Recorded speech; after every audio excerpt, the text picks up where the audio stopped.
Hey, Freedom followers, Matthew here, Freedom Home Services. I found a interesting thing here. So you probably have heard about NIBCO, durapex.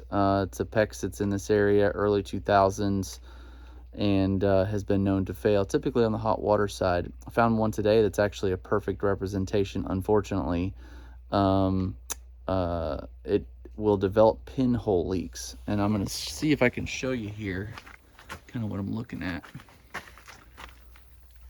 I don't know if you can see right there.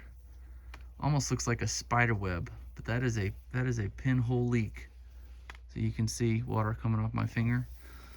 So unfortunately, that means that this piping is probably going to need to be replaced. But glad that our client got a home inspection. So be on the lookout for this type of PEX and contact a licensed plumber if you see it. Thanks. Have a great day.